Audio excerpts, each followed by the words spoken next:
Previously on the Windsong Crawl of Oracles, Mother Blue Hughes.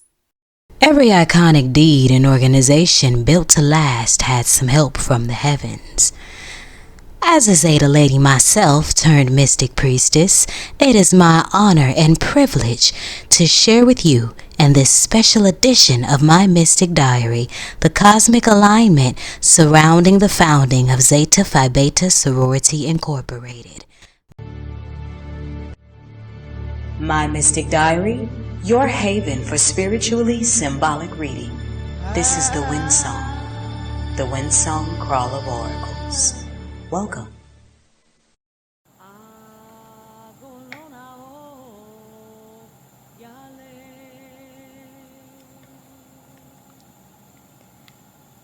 Pataki. Oni mi ojo aje. Erena me san odunek bawa ogun. Meji din logorin awan ojo o igba otutu. What did I just say? Diary. Today is Monday, March 9th, 2020, 78 days into winter solstice.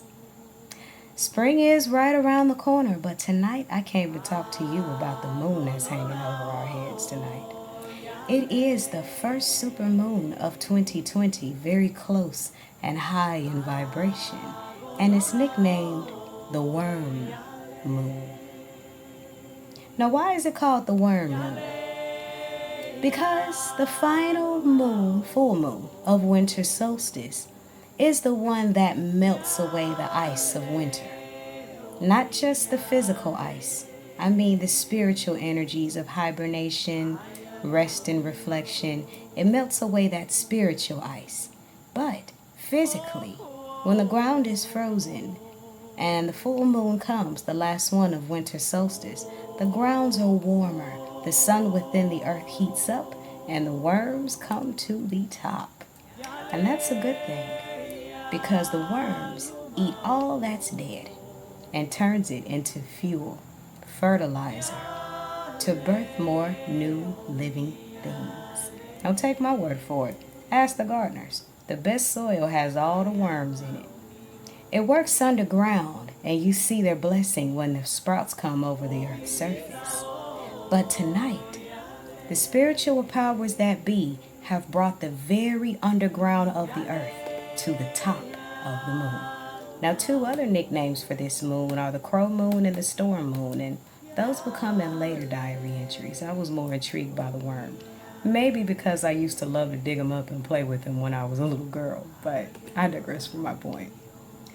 The worm moon, spiritually, comes to tell us to ground our spirits. You see, the full moon raises the emotions very high, raises the waters, raises the tides. But when the spirit world calls this the worm moon, it means to pull the grounding to the top. Make it a top priority to ground your emotions, because the year is 2020.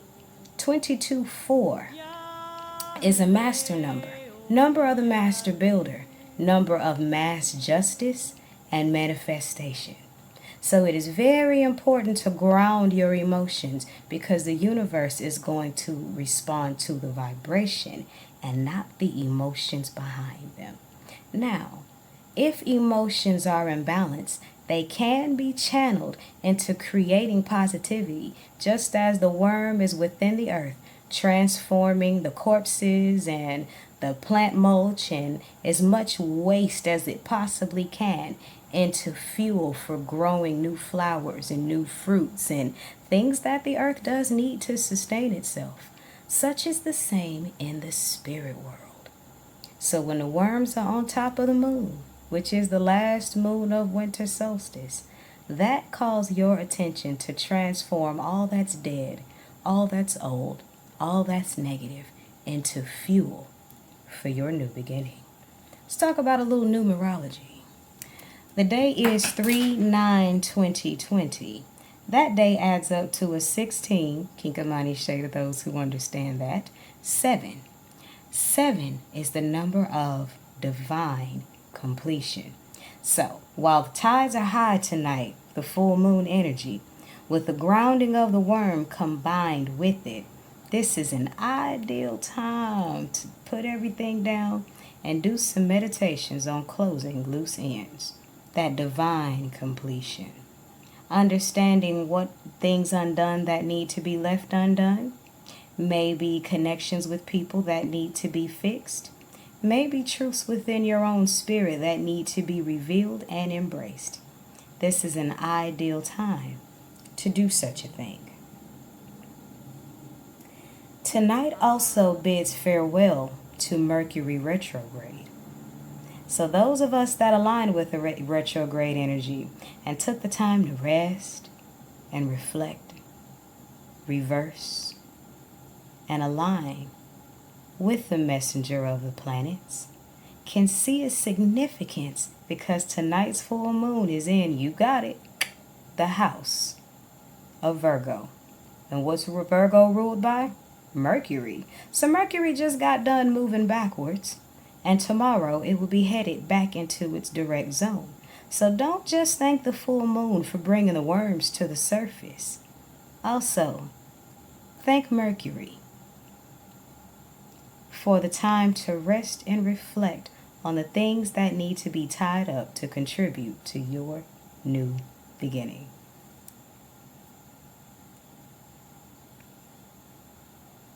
Virgo is an earth sign, interestingly. And what do the worms deal with on the moon?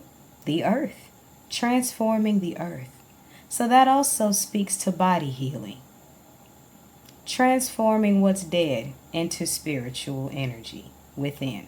So that talks to your dieting habits, that talks to your exercise habits, and that talks to shaking off that winter hibernation energy to make your body a powerhouse for working, for achieving, and for manifesting the things that you've asked the universe for. Also vibrates with the underground being placed on top of the moon. And we all know the moon is just the sun wearing a veil. That speaks to the biblical prophecy that the last shall be first.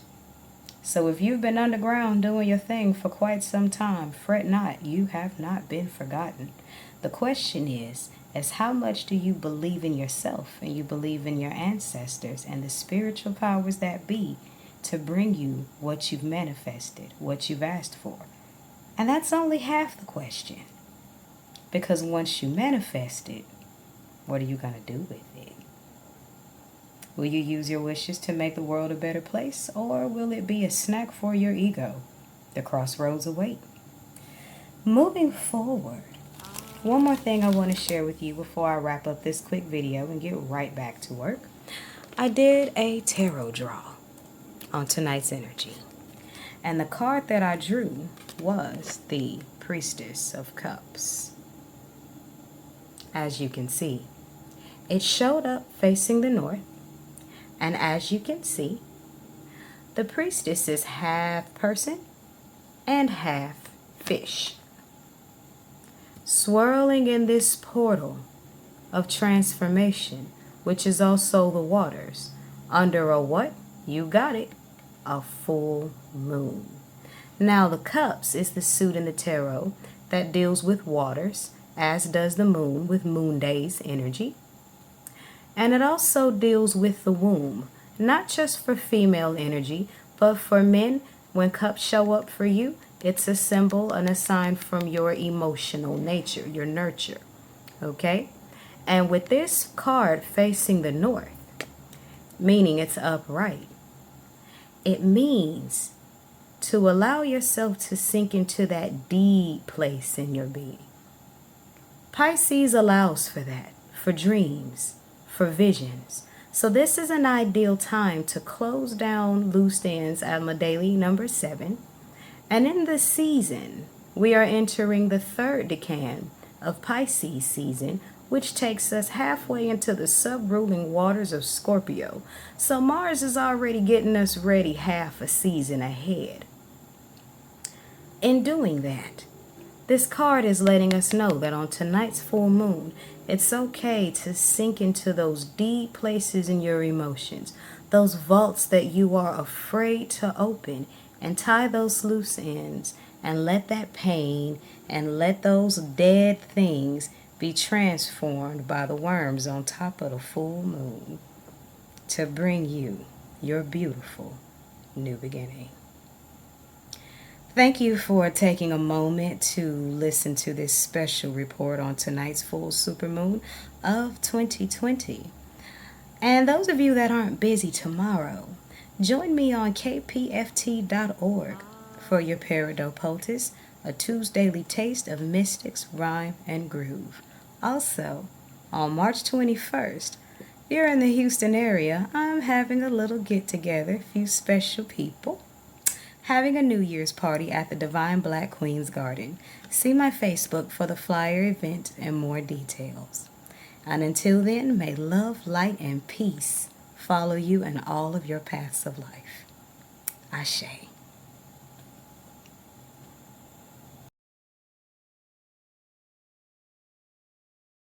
Snooze.